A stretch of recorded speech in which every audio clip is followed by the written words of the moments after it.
આમે બીજું આપે છે, આમાં બીજું આપે છે. શું કીધું કે ત્યારે એને બધે વલ્લીવાંચી કાકા અને એના નજીકના માણસો હોય ને એવું કીધું કે આપણું રાજ્ય નાનું છે બુંદેલખંડ. હવે એનો કરવેરો કેટલો આવીને આવે, એનો કરવેરો આવે એમાંથી આટલા 5000 જમા તો ભરણ પોષણ થાય નહીં. તો તમે છત્રસાલજી હજી બીજા થોડાક ગામડા તમે લઈ લ્યો, થોડીક ચડાઈ કરી તો એનું વધારે આવે ને કરવેરો, એનાથી આ ભરણ પોષણ થશે એવું આ વિકલ્પની અંદરમાં લખેલું છે. તો ત્યારે શ્રીજીને આગળ કરે છે છત્રસાલજી કે તમે પણ હાલો અને થોડાક ગામડા માટે જઈ દેવા. તો ત્યારે શ્રીજીના પાલખી ઉપર બેસાડે છે અને ત્યાંથી નીકળે છે. તો બધા આગળ અને શ્રીજીની પાલખી પાછળ આવી રીતે થોડાક ગામ લેતા જાય છે. ત્યારે કે રાત, ખડો, જલાલપુર ને કેટલાય ગામડા લીધા છે, નામ લીધા છે. અને ત્યારે 1743 નો સમય હોય છે. 1740 માં તો પહોંચ્યા હતા. 1743 ની આ બધી ઘટના બનેલી છે. તો ત્યારે બધે જાય છે અને કહે છે કે આવી રીતે થોડાક ગામડા લઈ લીધા તો આનું ભરણ પોષણ થાય. એમાં ફરતા ફરતા ક્યાં પહોંચે છે? ચિત્રકૂટમાં પહોંચે છે. તો ચિત્રકૂટમાં ત્યાં રોકાય છે અને જ્યાં રોકાતા હતા અને શ્રીની ચર્ચા પ્રવચન કરતા હતા તો એનો રાજા હતો વસંત સુખી. તો અહીંયા રોકે છે શ્રીજીને અને છત્રસાલને રોકાવા દેવાની ઈચ્છા નથી, પણ ઘરાથી રોકે છે. 1 વર્ષ રોક્યા ને તો ત્યાં પુરાની ચર્ચા કરતા હતા લાલદાસજી છત્રસાલ શ્રીજી સાહેબ. તો એને ગમતું હતું, તો એમાંથી એને બધું સમજાયું વસંત સુખી રાજાને. અને ત્યાં છોટા બડા નિયમનામાનું અવતરણ થયું 1744 માં. તો એ છોટા બડા નિયમનામા છે ને એ શ્રી છત્રસાલજીને ભેટ આપે છે રાજા ફેરા ત્યારે. અને એમાં છતાંની છાપ છેલ્લે આપે.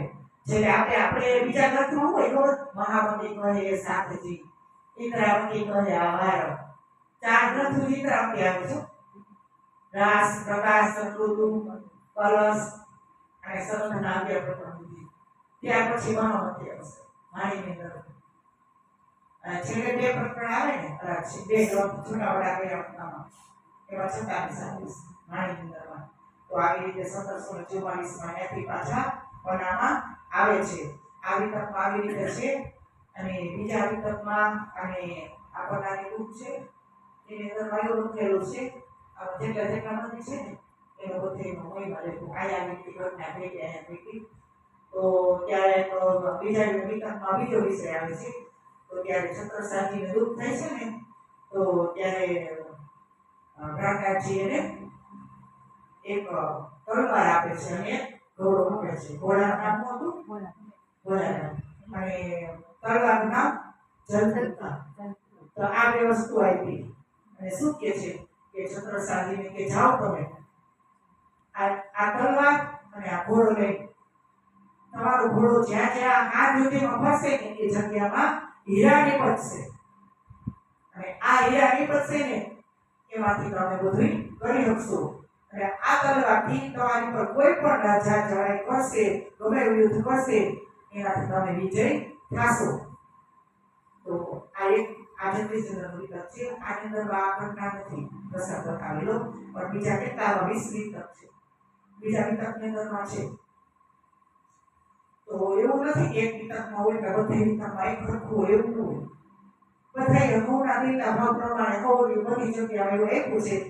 તો આ જ્યારે છત્રસાલને ઘોડો આપ્યો અને જનતા કરવા એવી એ જગ્યાથી ખીજડા મંદિર કે પન્નાજીમાં જાય ને ત્યાં ખીજડા મંદિર છે.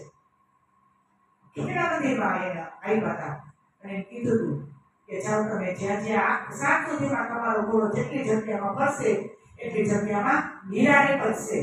તો સાચે 400 વર્ષ થઈ ગયા હજી પાણાની અંદર હીરા નીકળે છે. પણ અત્યારે ગવર્મેન્ટે જપ્ત કરી લીધું છે, કોઈ જવા નથી દેતા. તો એ જે હમણાં આવ્યું હતું હા, એક આદિવાસી મળ્યો હતો.